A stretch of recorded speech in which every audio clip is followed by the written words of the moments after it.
Hello, everyone. Welcome back to the stage for our last but not least session, hosted by Jeff with Dave and Tim, who will talk about building a global staffing organization and using the current synergies to make a big staffing business globally.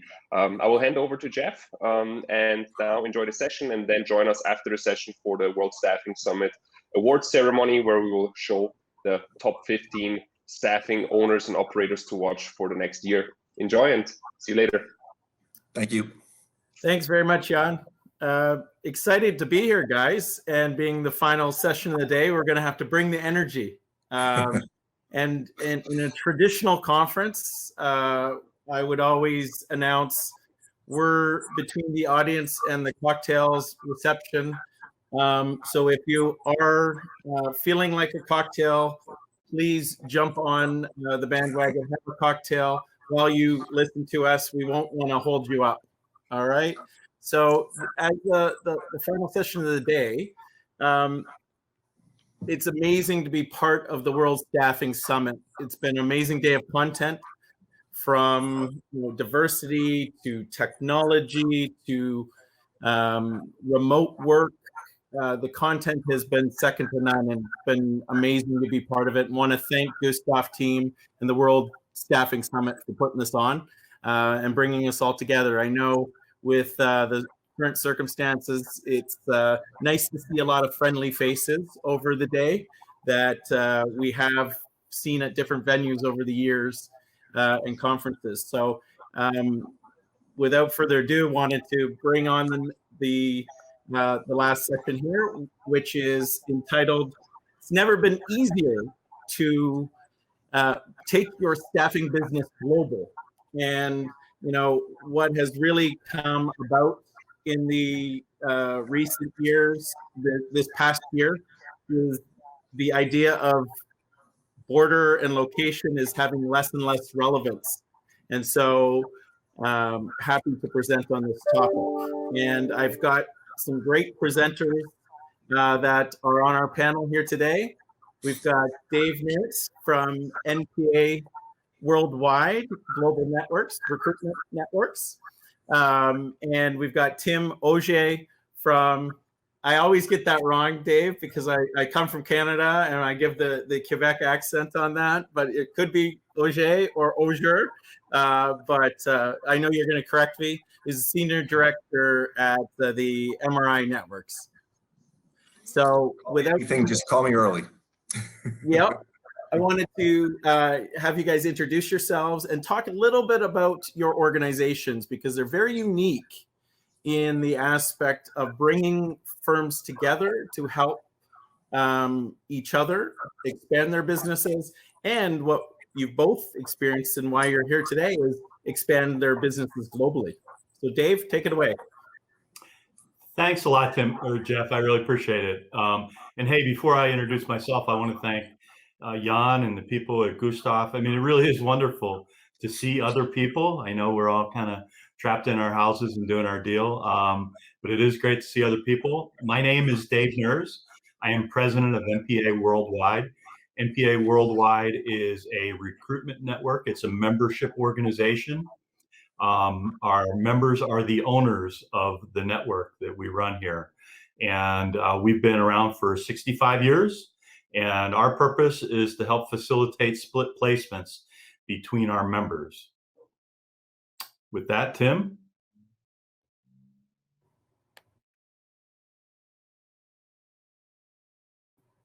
You're muted, Tim. Sorry.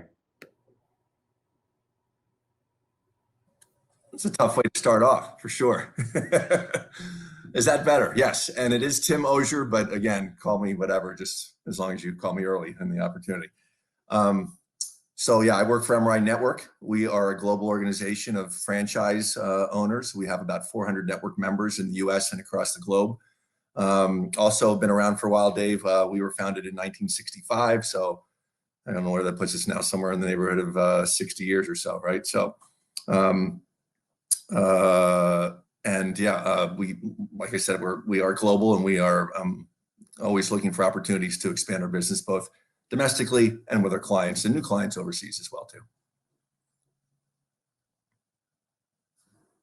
So Jeff, you're muted now, but just to build on you wanted us to give a little background on our organization. So Correct. as Tim pointed out, they're a large organization, and we happen to be large in a different kind of a way because we're about 570 members on a global basis. A little bit less than 2/3 of those in North America, and the rest spread around the world. But each member is an independent owner of a recruitment business. Some of them do pure contingent search, some do retain, some do staffings. It's a mixed bag in terms of what each member does, and it kind of depends on their locations in some cases and their specialties. So we work a wide range of specialties, anywhere from accounting, finance, across the IT, engineering, manufacturing, chemical process, legal, agribusiness, a bunch of different things. So what's nice is from a global standpoint, they have a peer network that they can work with. If they need to place somebody in Europe, they have people they can work with. If there's somebody in Europe that wants to place somebody in Asia, they have a connection that they can make. And that's one of the things that makes the global nature of business a little bit easier nowadays. But with that, I'll turn it over. Tim, you maybe want to expand on MRI. Yeah, thanks, Dave. So MRI is really known more for its permanent placement. Executive search is really where we've kind of built our reputation. That's in our DNA. That's how we were founded way back in the day by our founder, Alan Schoenberg, who many people don't know. He was one of the first people to do company paid fees. Remember back in the day, the candidate used to have to pay the fee for perm placement. And Alan Schoenberg was one of the leaders of the company paid fees. So I know we're all happy about that trend for sure. But as I said, we do mainly perm place. That's what we're mainly known for. I run our contract staffing division. So we have a very robust contract staffing division. And the way that it works, it's kind of interesting. So as I mentioned, we have about 400 different network members, franchises across the globe. Any contractors that are placed on assignment through our network members actually come through me. They come through MRI Contract Staffing. We're kind of the single point of contact. We sign the contracts. We take along with our back office partner, the employer of record responsibility. So we try to make it as simple and as painless as possible for our network members to offer contract staffing services to their clients. Because as you guys both know, contracting is a very different beast as far as the legal, the employment law, the tax implications, all that stuff that goes hand in hand with contract staffing as well. For sure. Well, and on this session, we want to have kind of an open discussion, and as questions come in from the audience, we'll also bring them in. But really, to set the kind of the groundwork, we wanted to talk about the why. Why are you starting to see the opportunities continue to expand in such an exponential fashion that makes sense for organizations to take their business global? Talk about some of the pitfalls and some of the obstacles that you can encounter while dealing with taking your staffing business global. And then, of course, where there's obstacles, there's always solutions, right? And want to talk about actually some of the ease of doing business globally now that there's solutions out there and various ways to deal with the various potential obstacles that are out there.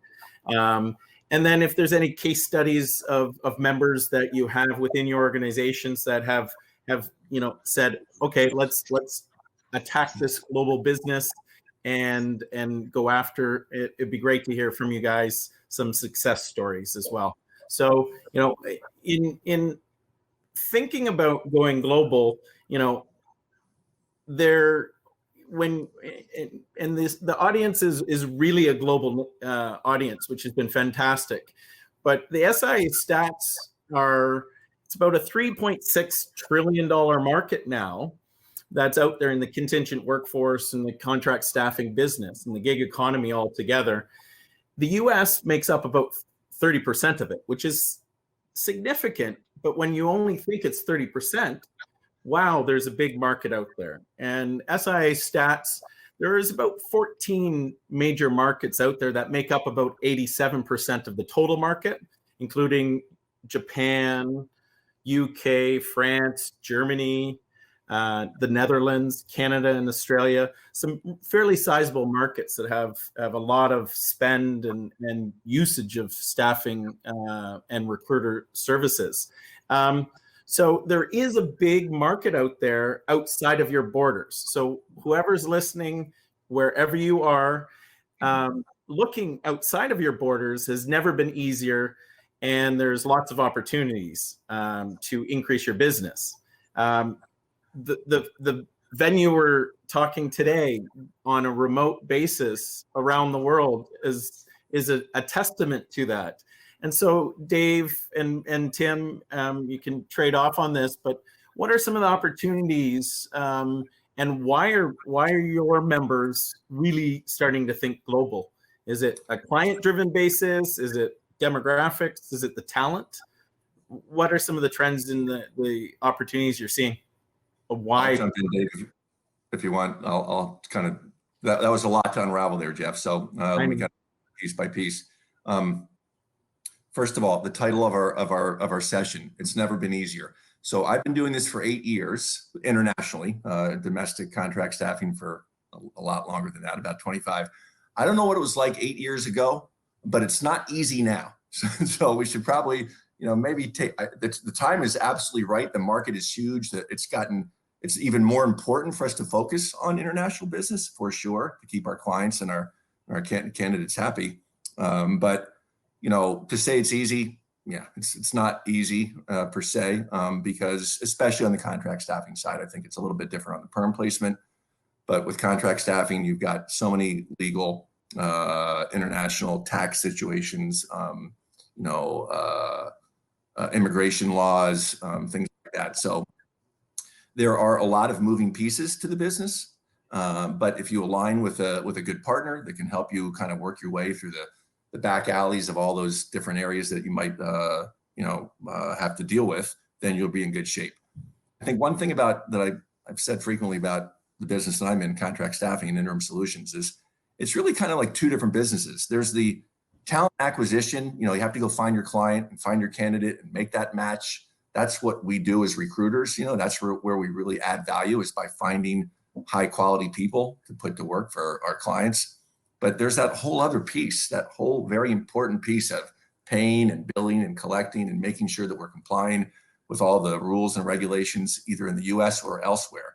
So it's almost like two different businesses you have to master. You've got to be good at finding the people, first of all, but you have to be darn good at making sure that we're paying them and billing and complying with all the rules and regulations that we have to in the international marketplace. So why are some of the companies that you work with going global or seeing the opportunities to test the waters and take that step into the unknown with some of those pitfalls and obstacles? Well, let me take a shot at that one, Jeff. And I would say, if you're looking for like the next hot market to chase, this is not it. As Tim pointed out, this is difficult work and has been for a long period of time. So I think what drives you there is a client or a candidate, and it's an opportunity. At this point, I would say that there's a lot of people who work in the staffing, the recruitment space, that don't talk about international work, global placement with their clients.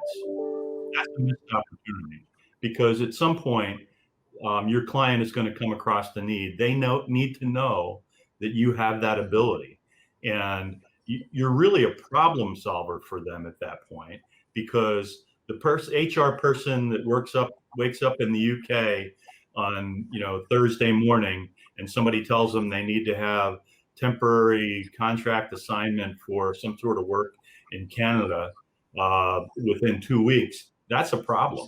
And you can solve that for them if you're in that conversation with them early. So I would say what's driving this opportunity would be support of a client. And the other thing that goes along with that, if you're not talking to your clients about your capabilities and putting some sort of global capability together, then they're going to be bringing competitors into your account. So they're going to need to solve the problem, and it's not going to be you solving it. So you are going to have a new competitor from a different location who's now within your account. So I'd say it's a lot of cases it's client driven is what's making this happen, Tim and Jeff. Yeah, I think you're spot on, Dave. I think another thing, I mean, obviously, personally, globalization, and, in some places that's not the most favorite word. I'm a big fan of globalization. I think the world is getting smaller and we're all, becoming part of the global community for sure. Jeff, getting back to one of your first questions, I mean, what has driven a lot of this is looking for cheaper labor solutions, obviously, right? Mm-hmm. So I used to work in the Bay Area, and, had a lot of high-tech clients that were looking for primarily, in a lot of cases, developers, coders, et cetera, that they could find at a way less expensive in other countries than they could in the US. So that led to kind of, you might have heard of like the follow the sun model, where these big global companies really like to have operations in, around the world to take advantage of time zone differences, labor cost differences, et cetera, and really, kind of connect their logistical supply chain. So I think the differences in the cost of labor is what really drove this. But I love what Dave said. I've always said the best place to get new business is with existing clients. So you already have your inroads made with your existing customers. You've earned their trust. You've got great relationships, but they might not well know that we can provide international solutions as well too. So you have to talk that up all the time. I think that's kind of the most common model for us, is where we're working with a company in the US that has international needs, and we say, hey, we can help you there too.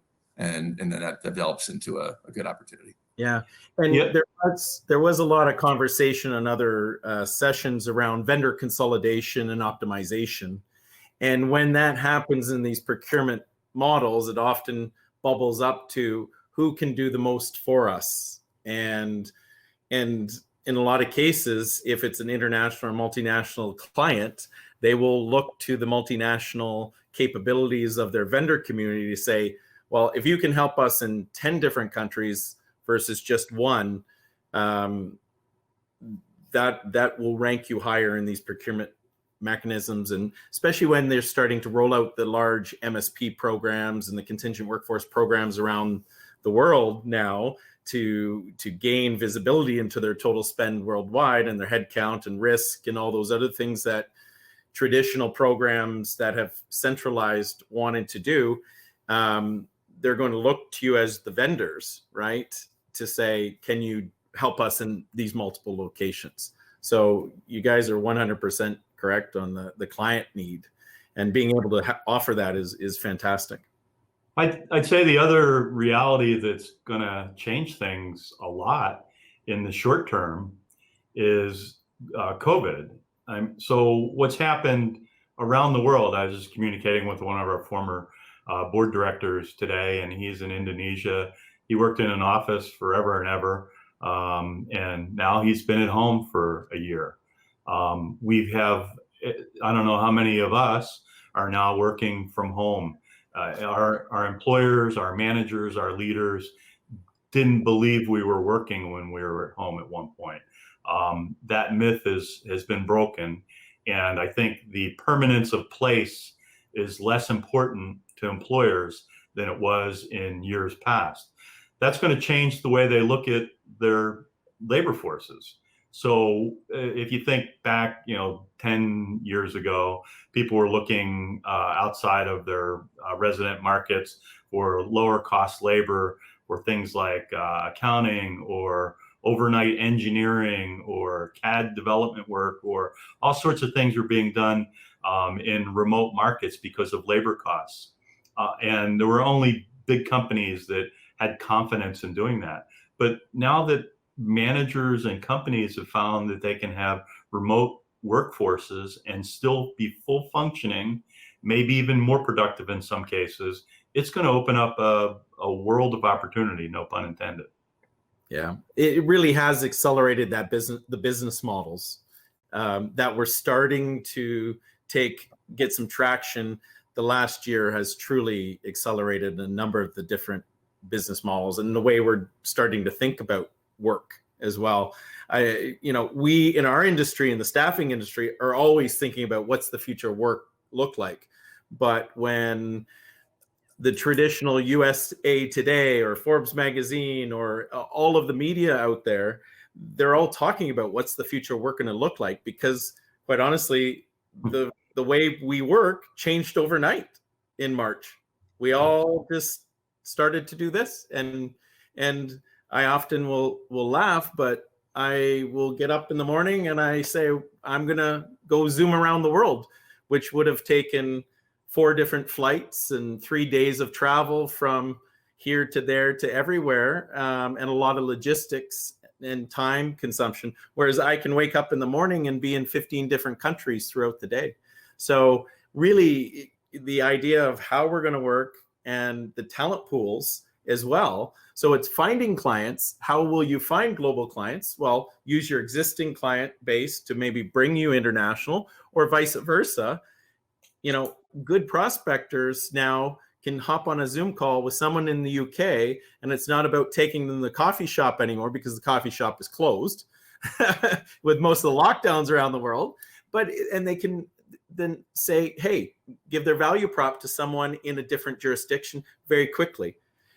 So, you know, it really has opened up your prospecting to a very different, a much larger prospect list than just your local community providing local type talent pools. So, you know, the opportunity is there to expand, and different ideas on how to expand.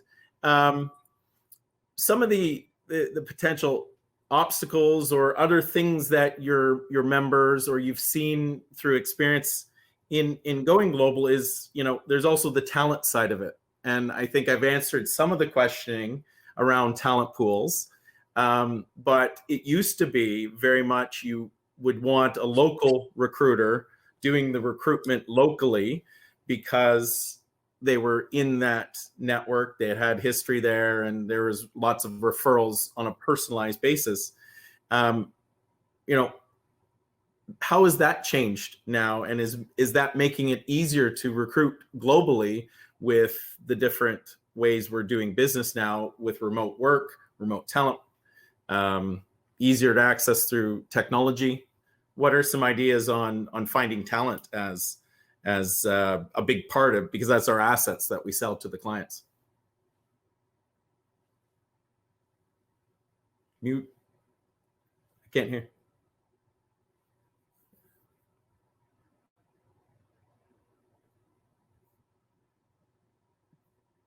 Okay, Tim's muted.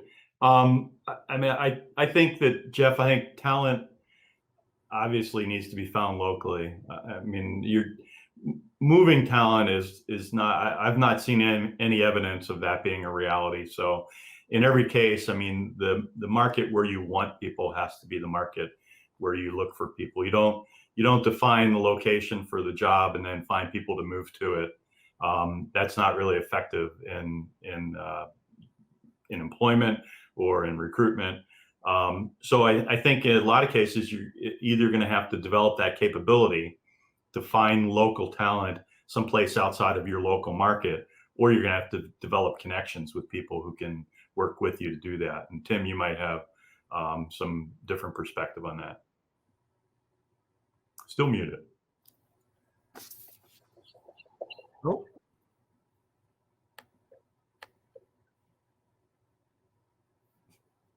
Okay, we'll look for help on that one. Yep. So Jeff, I mean, I would just say that some of the things that have eased this a little bit is, and this is a great example of it today. I mean, people have gotten comfortable with video communication technology. I can tell you that, you know, we have a 570 plus member network, and at one point I suggested that we have more video meetings. And, you know, somebody wanted to hit me over the head because it was a crazy idea. It was complicated. It was, you know, intimidating. People have gotten really used to it. So video interviewing is, you know, a much more common thing. So you don't have to be around the corner from somebody to interview them anymore. And that, I mean, previously, you know, a lot of recruiters brought people in-house to interview them, just not a necessity anymore. And that really helps a lot.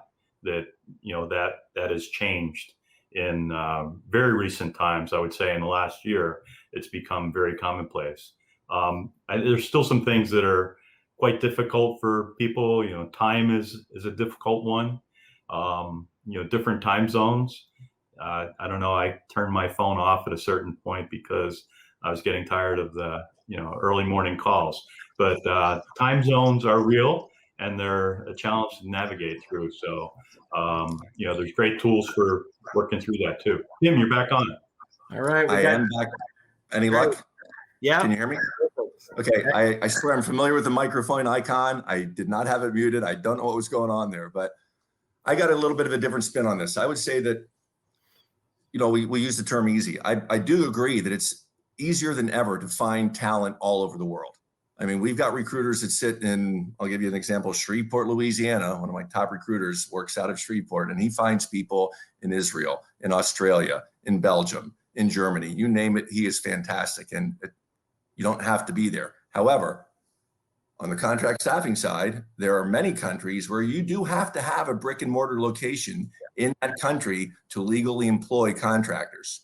So it's definitely kind of that push and pull again. Yeah, we can find them for you from anywhere, but we might need to have a local company to run them through, to be that local contact based upon those local in-country laws.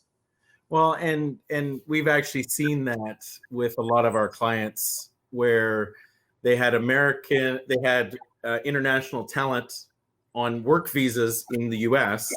And then as the pandemic rolled out and the international workers went to their home countries, the clients were still wanting to engage with them, but they were going to engage them in Israel or Italy or Germany or you name it. And you can do that, but you have to know how to employ them in those international locations.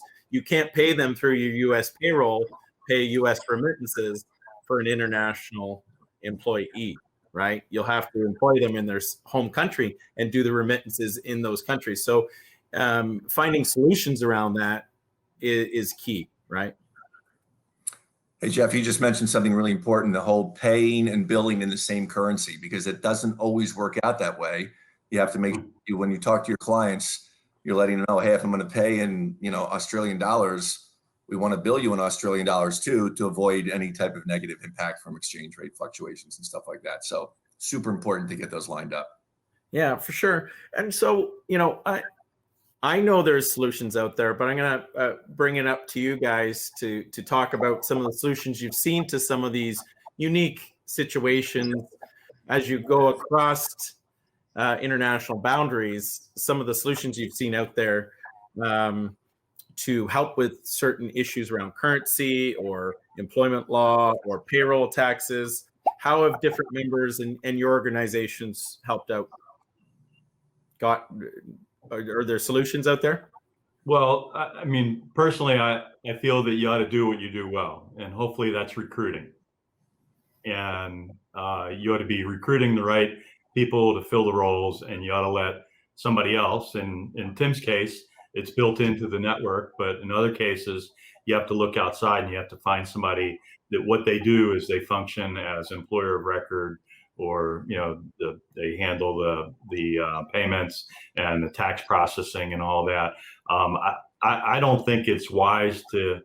I don't think it would be wise to consider doing that between something that sounds simple like the U.S. and Canada or the U.S. and Puerto Rico. I mean, I think you want to find situations where you have a provider, and I know People 2.0 has some of those, but you got to have experience, knowledge, and people in place that understand the laws, understand currencies, understand taxation. You cannot do that and be a recruiter too. If you're doing both of those, then you're a superstar. I think you're spot on, Dave. It's really hard to be great at both, for sure. You need, your great, excellent recruiter who's going out and finding the talent, and then you need a company like P2O, or there are others out there, but not as good, that provide those international solutions, for sure. Because that international business, it's really hard to wing it. I mean, you might be able to get away with that for a little while and not really be totally honest on the in the know regarding VAT taxes and in-country regulations and stuff like that. But that's going to catch up to you sooner or later, especially when you start to work with bigger companies that have a global presence, who are very familiar with the different rules because they're in those different countries. They want to know that we know what we're doing, and we're not going to put either them or our contractors in any type of jeopardy or harm's way regarding how we're paying, billing, and taxing, et cetera. So I think you're right, Dave. You really need experts at that. Don't stick to what you know. We're experts at sourcing high, great talent, and use a company like us or another company to provide that back office support. And Tim, as you pointed out, I mean, even from a standpoint of engaging candidates to fill roles, you have to understand the legalities in different marketplaces. So, if you're going to do that in China or some other places, I mean, you need to know what the rules are, and not understanding the rules is not going to be an excuse for when you break one and you have, a severe penalty because you've done something wrong. So it's really good to have a partner on the ground, whether it be employer of record or a trading partner from the standpoint of another recruiter that you're working with, who knows the local rules and can help you navigate those. Yeah, and one of the things that actually, and I don't know how you've experienced it, but licensing is incredibly popular once you get outside of the U.S. borders as well. You have licensing in some jurisdictions in the U.S., but outside the border, especially in Europe, licensing it when it comes to being a temporary employer is important, and even recruiting licenses. And so having that local knowledge, just because you can recruit may not mean you can actually do it legally, right? So it's important to also know the legislative issues, and it's a constant shifting scenario with and we'll continue to see that shift in legislation and taxation, especially as governments wake up from their COVID spending situation. They're going to have to pay for all of it at some point. And in a lot of cases, that will come through employment tax and taxation. So, the whole idea of the other topic of independent contractors is, and the gig economy, the COVID and the pandemic has really accelerated the remote working model and the online platform space.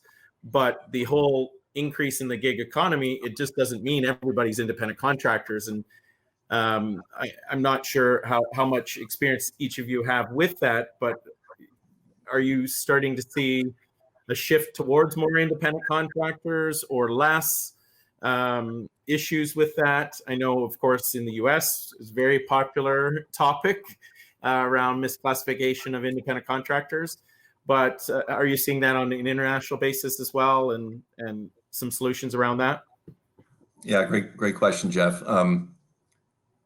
One thing you mentioned, I definitely want to go back to is, the fact that the laws change so frequently. So you might think that you're on top of what the rules and regulations are, even in the US. I'll give you a good example. With COVID, we placed somebody on assignment and they tested positive for COVID right on the first day of the assignment, and we were on the hook for paying them during the quarantine period. So, that's one of those things that, nobody could have foreseen, but you need to be on top of those things all the time. Getting back to the ICs you mentioned, yeah, about a third of our contractors are independent contractors, so we're very familiar with it. In fact, I would say almost all of our internationals are what they would call self-employed. So that's even more important with them to make sure that they're properly classified, they're vetted, that they really do meet the IC classifications or qualifications depending on the country they're working out of. So I do think that that model is becoming more and more common. We talk about the gig economy, and in effect, all those gig workers are ICs, and it's amazing the unforeseen circumstances sometimes. I guess you probably are familiar with the AB5 resolution that passed in California that Uber spent $20 million on to make sure that they weren't going to have to classify their drivers as employees. They won that battle. Now I'm hearing or reading that there are a bunch of supermarket chains in California that are laying off all of their unionized drivers and hiring ICs to do that instead. So, just an example of how quickly things can change on a dime. Yeah. Tim, I'm just noting there's a couple comments that are coming in, and maybe we could talk about some of those. One of them is from Richard. He apparently goes by the staffing shark, and he says he's big on video resumes. I'm just wondering if anybody has any experience with video resumes, which is a great way of kind of accomplishing the cross-border challenges. You know, you're in a different time zone kind of a thing. Is anybody doing anything like that? I mean, video resumes are not brand new. They have been around for a while. We used to have a program called Conferview, where it was kind of a closed circuit TV, so you could interview your candidate live via television. But there are pros and cons to that. There's some pitfalls. I mean, obviously, you do have to worry about any type of, you know, people evaluating somebody on other than their work experience, right? You can see somebody and you might make a decision based upon that, which is obviously illegal, right? And then I actually, one of our network members has recently introduced a program where he'll solicit questions from his client that they want him to ask the candidates. He'll ask the candidates that live on the camera, and then submit that, as a sort of a video resume. And I think one of the things it does help with is making sure that the person has good communication skills depending on the job they're in. But it's a little bit off topic, obviously, for what we're talking about here. Sure.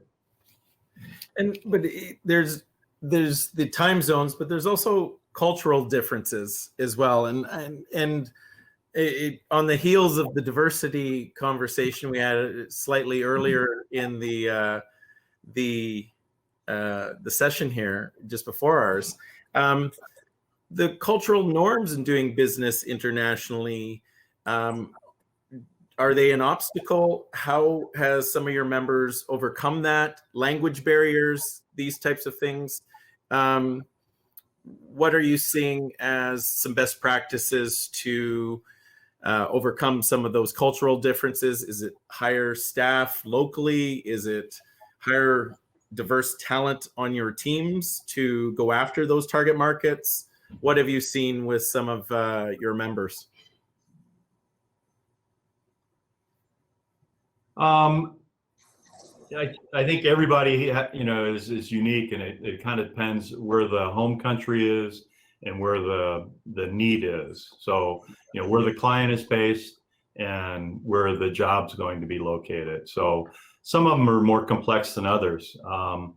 Some of them it's fairly simple because, English ends up being the primary business language in both countries. And others, it's much more of a struggle, and there needs to be more of a handoff that happens between the person that has the client relationship and the person that's going to find the candidate. So I think each situation is rather unique, and there is no, this is the way it always works. It's just, you have to go into it with an open mind and find out how are you going to solve the uniqueness of the problem that's put in front of you. For sure. Tim, have you seen different ways that your members have attacked different markets and going global? Have they hired diverse talent on their teams, or as they've gone after countries that were more in line with their cultural norms, be it Western versus Eastern norms, or et cetera? How has some of that been overcome? Most of the international opportunities that I've worked on have been our domestic clients looking for, to Dave's point, English is the global business language now. So they're looking for English-speaking resources in other countries that might have a lower cost than they would in the U.S. So that really hasn't been a huge challenge for us from a language perspective, because they have to have those communication skills to qualify for the job that we're looking for them. So that hasn't been a huge issue. I'm trying to read some of the questions here too. I see one about, do we recommend acquisition as the easiest way to expand globally? No, I would not say that. I would say that, partner with companies that have expertise overseas is very important. But again, I think, like I said earlier, MRI is known primarily for perm placement. Well, one of our main jobs is to go out to every one of our clients and say, we do more than just perm. We do contract as well too. So it's sort of the same what we're talking about earlier. They think we're just domestic or US based or only going to find talent for them in the US. But we work with companies that have, locations in 10, 20, 30 different countries around the world. Incumbent on us to make sure that they know that we're capable of providing those resources wherever they are. And that goes back to just relationship building and sales. Yeah, I couldn't think of a more complicated way of expanding globally than acquisition. I mean, it'd probably be easier to go and start your own company in another location, but I wouldn't do that either. I mean, I think if you're going to start, unless you have massive resources to apply to this, then I would say the best way to start is to leverage somebody else's ability in another market as a partner, as opposed to going it alone, either through acquisition of a business there, where you would get a partner, obviously, or starting your own business there. Those would be complicated ways. I would start with partnering, and then if you find that it's a fabulous market and you want to buy into it, then good for you. Acquisition is one way to get there. There is another question in here that I think Javier had about EOR, and they're wondering, I think, Tim, what's your method for handling these payments and employer situations around the world that you're working on? Yeah, so we do use an EOR or AOR, agent of record solution. Okay. As I said earlier, I think all but a handful of our contractors overseas are self-employed. So we would use an agent of record solution there. And we do outsource that. To your point, Dave, I mean, don't try to do something that you're not really good at. Find somebody who is, outsource that to them. Like we tell our clients all the time, your core competency isn't recruiting, ours is. Well, stick to our core competency, and somebody else involved can help us with this stuff. I'm just thinking of, some of the other situations we come across, VAT tax I mentioned before, we had to get a company called BDO, huge, giant global tax company involved, or Fragament might be a company that many people are familiar with on the immigration side. So there are a lot of really, great companies. I don't want to make this just a P2O ad, but they're fantastic to work with because they are physically located in 60, 70 different countries around the world. So it does make it a lot easier for us to expand our reach because of that. Yeah, and you did mention the alternative is to do the traditional route, right? And talk to tax advisors, talk to legal advisors, talk to employment lawyers, and set up your entities there. And so there is that option, right, as well. And there is more and more information out there, and the world's getting smaller, but it is a leap of faith a little bit by setting up your own entity in certain jurisdictions. What we have seen as clients is some that, they'll use the employer of record or agent of record service in different jurisdictions until they get to a size that they say, it makes sense for us to establish our own permanent resident or permanent establishment there, and then set up our own shop. And that often will happen in an EOR situation too, where you do have to think about your permanent establishment rules of that country. And once you get to a certain size, it may make more sense to move into a permanent setting up shop as well. But depending on the circumstance, there's different options you can go forward with. I see they're asking us to wrap up soon, Tim or Jeff. All right. So you were asking for examples at one point. I don't know how much time we have left, but I mean, I think you have a decision to make. You can work wherever you want nowadays, and COVID is living proof of that. So decide what market you want to be in, decide where you have expertise, and apply it. It does not have to be in the place where you wake up every morning. We had a member who decided they didn't want to participate in what was a recessionary period in Australia about maybe 8 years ago, something like that.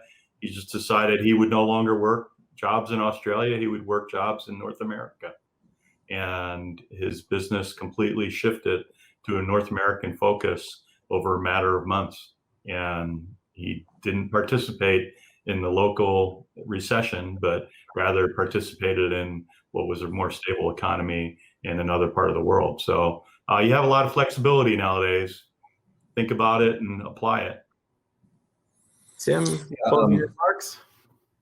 Pardon me? Closing remarks? Oh, yeah. First of all, thank you, Jeff. Thank you, Dave. It's been great talking to you guys. And thank you, Jan, again for hosting this. But, I would say don't be afraid. Don't be afraid to dip your toe in the water because, like you said, Jeff, yeah, the U.S. Staffing market is huge. And there's probably plenty of business for all of us there. But there's a lot more outside of our borders, too. And I think what Dave said earlier, too, if we're not providing these solutions to our end clients, we'll find somebody who does. So let's make sure that you're the first one there and making sure that they're fully aware of all of your capabilities. And, there are a lot of great companies. I see one of the questions here is, how many global players are there in your opinion? Myriad. A lot of them for sure. I mean, some of the biggest staffing companies in the world are headquartered overseas, as we're all aware. So the U.S. is behind the global market as far as contract staffing, certainly W-2 penetration. But the opportunities are myriad, and partner with a good, solid, well-versed company that's not going to put you or your end client in a bad spot, and you can go forward with confidence and look for new business outside of your borders. Excellent. Well, thank you, Dave and Tim, for a great conversation on the opportunities and the how-to expand across your borders into global markets. I think once again, if 2020 ever taught us anything, is you have to be resilient and you have to be creative in continuing your business operations and look for markets. And I thank you for your time and your expertise from your experiences over time with your network members. And I want to also thank Gustav for hosting the World Staffing Summit. It's been a great day. And I want to hand it off for closing remarks to Jan. And thank you again. Cheers, everyone.